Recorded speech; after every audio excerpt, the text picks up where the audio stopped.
आप लोगों की जो जिम्मेदारी है ये कहता तो तलाल अभी जाके उनकी खिदमत भी करे, उनकी नकल मकानी जो हो रही है वहां पे एनडीएमए को ले जाए, फंड रिलीज करे, वहां पे उनके लिए खेमे लगाए। इकबाल अफरीदी साहब देखिए एक नहीं, ये चीज जो किसी लफ्ज हम एक्सपंज करते हैं, आप अल्फाज का चुनाव सही रखें। देखिए जो चीज आपने एक्सपंज करना है आपके पास इख्तियार है, लेकिन मेरे मुंह में जुबान है और हमने वादा किया है कि जो हक है सच है वो कहते रहेंगे। लिहाजा आप लोगों की जिम्मेदारी है। अपोजिशन लीडर मुंतखब होने पे महमूद खान अचकजई को मुबारकबाद देना चाहता हूं।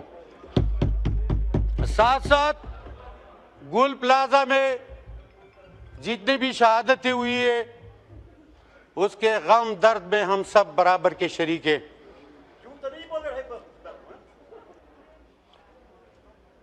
हम इस रियासत के शहरी है और रियासत से हम मुतालबा करना चाहते हैं कि क्या ये नकल मकानी हमारे हिस्से में वरासत में आई है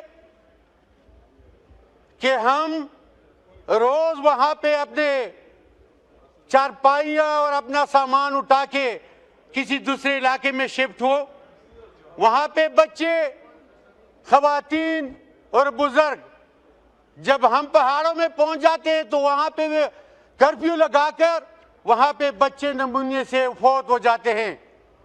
क्या हम इस सियासत से ये मुतालबा नहीं करना चाहते? क्या ये मुतालबा हमारा जायज नहीं है कि कच्चे में डाकू फिर रहे हैं, न वहां पे ऑपरेशन है न वहां पे नकल मकानी है, जबकि बाजावर में नकल मकानी जारी है, खैबर में नकल मकानी जारी है, कुरम के लोग नकल मकानी कर चुके हैं।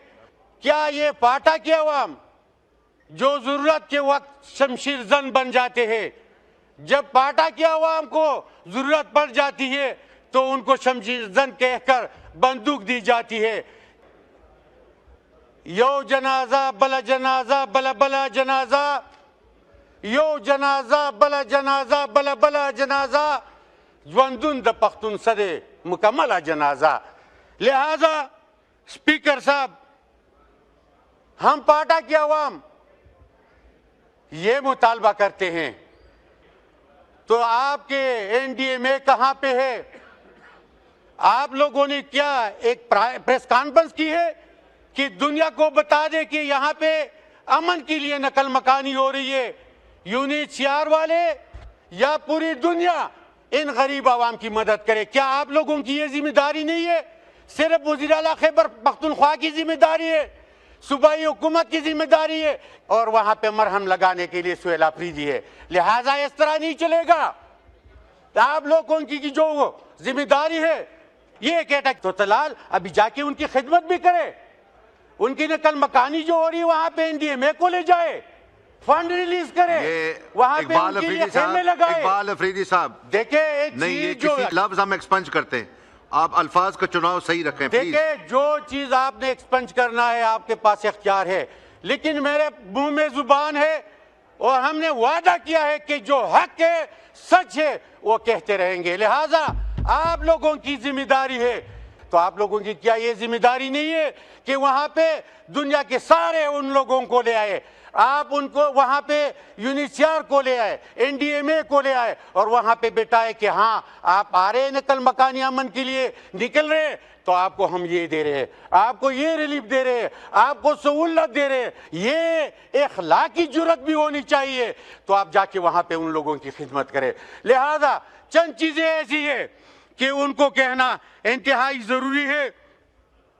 अगर फाटा की अवाम इस मुल्क की शहरी है और मैं उनका भेजा हुआ एमएनए हूं, दिगर भी बेटे हैं, क्या पीएचडीपी में हमें शीशा मिल रहा है? क्या वफाकी हुकूमत हमें फंड रिलीज कर रही है? क्या एनएफसी अवार्ड में हमें पैसा दे रही है उन गरीब आवाम के लिए जो वहां पे बेघर हो रहे हैं? तो क्या हम ऐसे आएंगे जाएंगे तनख्वाह के लिए जिसमें आवाम की नुमाइंदगी ना हो? नहीं, ये लफ्ज में एक्सपंज करता हूं। मैं अपनी बात पूरी करूंगा। स्पीकर साहब आप करे जो भी स्पंज करना है करे, लेकिन फाटा के अफरीदी साहब अगर आप बार बार ये अल्फाज रिपीट करेंगे मैं माइक आपका बंद कर दूंगा। देखो स्पीकर साहब मैंने आवाम की आप नुमाइंदगी की करनी है। बहुत सारे हमारे ऐसे मेंबरान कौमी असम्बली थे जो हक और सच इमरान खान की सिपाही थे, उनको भी डिनोटिफाई कर दिया आप लोगों ने। लेकिन मैं सिर्फ और सिर्फ बात करूंगा आज कबायली अवाम की। कबायली अवाम चाहे वो वज़ीरिस्तान में, चाहे वो कुर्म में, चाहे वो रखजई में, चाहे वो खैबर में या मोहम्मद बाजवाड़ में, तो अखलाकी जिम्मेदारी भी आप लोगों की ये है कि वहां पे जाके बैठे। आप लोग जब फंड भी रिलीज करते हो तो उसके लिए स्टीयरिंग कमेटी बनाते हो, उसके लिए जरगा बुला के मेंबरान कौमी असम्बली को बाईपास करते हो। ये कौन सा तरीका है, किस मुल्क का तरीका है कि एक सूबाई हुकूमत को, एक मेंबरान कौमी असम्बली को आप नजरअंदाज करके जरगों के थ्रू फंड तकसीम करते हो? क्या ये करप्शन का वाहिद रास्ता नहीं है? और यहाँ पे जो इल्ज़ाम लगते हैं वो तो फिर सच ही है कि 5300 अरब का जो करप्शन हुआ है, चाहे इसी तरह हुआ होगा। हमें क्या पता कि फाटा को क्या दे रहे हो? हमें तो बैठे हुए 2 साल हुए, फाटा की आवाम तरस रहे। वहां पे न सूबाई हुकूमत का फंड रिलीज होती है, न वहां पे दादरसी होती है कबायली आवाम की, न हमें अनबोर्ड लेते हो। लिहाजा मैं पाकिस्तान और कबायली आवाम की तारीख दोहराता हूं कि पाकिस्तान की तारीख ये 78 साल है जो आजाद हुआ है। कबायली अवाम की 3000 तारीख है, जमीनें उसकी है, उसकी जमीनों पे पाकिस्तान बना है। हम इंडिया से हिजरत करके नहीं आए। लिहाजा आप लोग सोच समझ कर फैसले करें, क्योंकि ये रियासत हमारी जमीनों पे बना है और हम इसकी बासी है।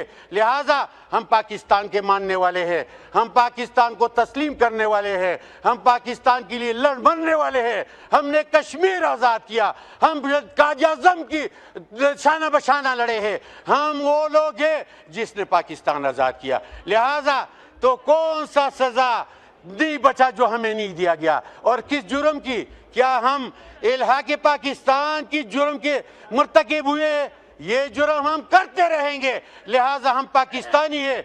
आप लोग अपने तरीक़ेकार ठीक कराओ, आप लोग अपने आईनी कानूनी रास्ते पे कबायली अवाम की मदद करो, आप लोग आईनी तरीके से सूबाई हुकूमत को अपने कर्जे दो, आप आईनी तरीके से उनके बकाया जात पे करो ताकि कबायली अवाम को रिलीफ मिले। बाकी रही NFC अवार्ड की बात और PHDP में हिस्से की बात, हम सिवान के हिस्से है। जो यहाँ पे बैठा है हमारे मेंबरान फाटा, उनको PHDP में हिस्सा दो, उनको NFC अवार्ड में पैसे दो ताकि वहाँ पे खिदमत करे। लिहाजा ये मुल्क भी हमारा है, ये मुल्क के फंड पे भी हमारे इख्तियार है, इसमें हमारा हिस्सा है। और हम ये दावे से कह रहे हैं कि हमसे सिंसियर भी कोई नहीं है। अगर कोई बड़े ओहदे पे बैठा है, बड़ी कुर्सी पे बैठा है, लेकिन ईमानदारी में हम सबसे अव्वल है, हम इस मुल्क के लिए लड़ मरने वाले लोग हैं।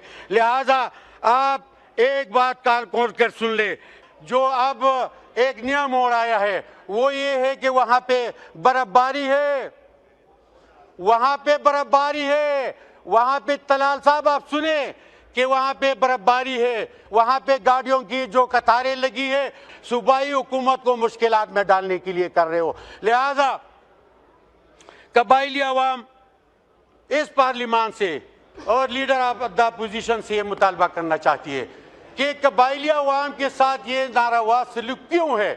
क्या हमारे हिस्से में बड़ी लिस्ट है। मैं सिवान से मुतालबा करता हूँ कि क्या अल्लाहु अकबर, अल्लाहु अकबर।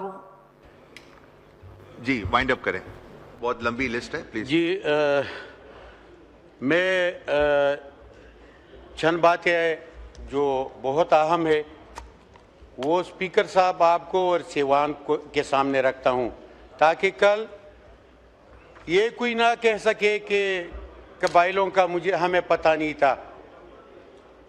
चंद 2 मिनट में, एक बाजवाड़ मुतासिर है, वहाँ पे नकल मकानी कर चुके, खैबर और मुमान भी अभी निकल रहे हैं, कुरम उरगज़ई और वज़ीरिस्तान भी इसी हालात से गुजर रहे हैं। क्या हुकूमत के पास कोई मैकेनिज़्म है? क्या जो पहले होता था कि ये प्रेस कॉन्फ्रेंस करके पूरी दुनिया को इस जो आप जिस अमन की बात करते हैं वो तो पूरी दुनिया के लिए करते हैं, तो क्या उन लोगों की भी जिम्मेदारी बनती है कि UNHCR को यहाँ पे भेजे और यहाँ पे एनडीए में साथ हो, वहाँ पे सूबाई हुकूमत ऑन बोर्ड हो और वहाँ पे जो निकले हुए लोग हैं उनके लिए आईडीपी स्टेटस दी जाए, उनको जो मराहत है वो हासिल हो और उनकी जो वापसी है वो यकीनी हो। ये जरूरी बात ये है ठीक है, कि जो मायदा हुआ है ये बरमुला मैं कहता हूँ पूरे शुक्रिया शुक्रिया शुक्रिया। बस हो गया, आपके आ गए। अब 15 मिनट आपने बोल लिया, बहुत सारी लंबी लिस्ट है। अफरीदी साहब वाइंड अप कर रहे हैं जी, वाइंड अप करें, वाइंड अप करें। जो 2 महीने में वापसी का मायदा हुआ है जरगे और इदारों की दरमियान, उसको यकीनी बनाए और वहां पे जो उनके आईडीपी स्टेटस है वो दी जाए, उनको रिलीफ देने के लिए प्रेस कॉन्फ्रेंस करे और पूरे दुनिया में इसमें शरीक करे ताकि ये कबाइली अवाम बाकी रोना हमें जो है ना रोए, वहां पे उनको कुछ रिलीफ मिले। और मैं इस ऐवान को ये भी बता दूं कि कबाइली अवाम अगर इनको रिलीफ नहीं मिली तो अगर हम रोडों पे आ गए, हम इस्लामाबाद की तरफ रुख कर गए तो इनकी सारी जिम्मेदारी वफाकी हुकूमत पे होगी। ठीक है, शुक्रिया।